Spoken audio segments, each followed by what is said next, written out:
What Kevin does in his daily life is travel the country performing spells and blessings.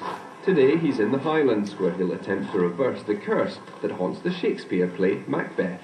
Well, this morning we'll be doing some invocations to contact the spirit of the real Macbeth to find out if he has had anything to do with the curse. And then after that we will actually be setting about reversing the curse so that the play becomes the luckiest one to join. Aileen will be helping Kevin out today. Mind you, she's not the first person he approached to assist him in this ceremony. Because we've tried 3 or 4 other people to come up here, and each one has actually had to cancel for different reasons. The first one really chickened out because she actually, her cat brought a black crow's feather in. The second lady's dog died. The third lady, this morning we found out her car's been vandalised overnight.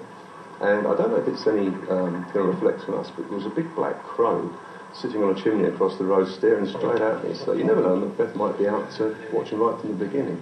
That's the Curse of MacBeth.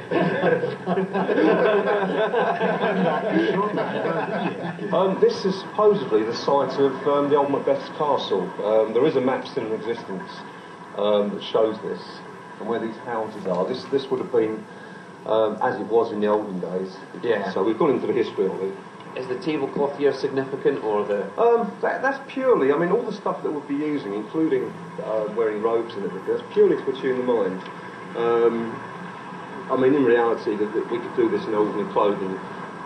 It's like a placebo effect again, you know, putting on jogging bottoms and trainers, you're going jogging, doing this, you're going witching, if you like.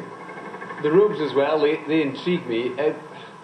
It's surely not just an old pair of curtains. It is indeed an old pair of curtains I got for 15 quid in a second-hand shop.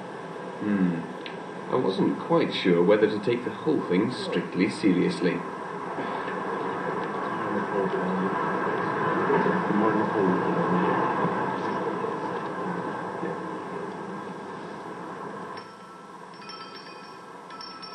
Elements of earth, I do summon thee to this place. Do you think you'll be able to reverse what's been a tradition for hundreds of years? I think we will, yes. In reality, what we're doing is tapping into the forces of nature, using positive thoughts to bring about this change in luck. I believe that you can mirror it back to its source, and then it will actually become very good for people to get involved in. Rise, mighty power, higher and higher. How important, Kevin, is the performance aspect of it, that you put on a good show? It's not really a show. I mean, it's more of just positive thought, attuning the mind. I mean, all this stuff. It's just to, as I say, to attune the mind. If anything comes through that seems harmful or untrue, drop the stone immediately.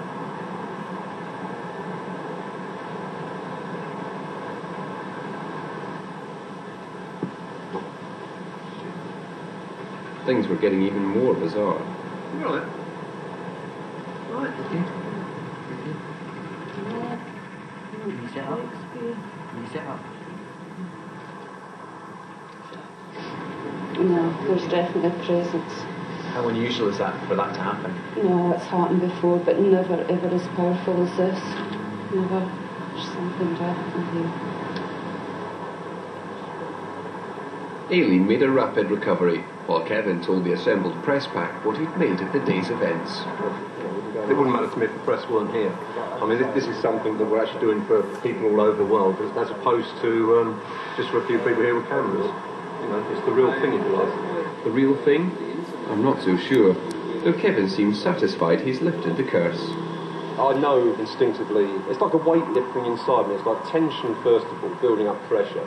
And then it's like the pressure valve just going off and you feel really light and you think, right, yeah, great, you know, a lot better. How unusual that happened to Aileen?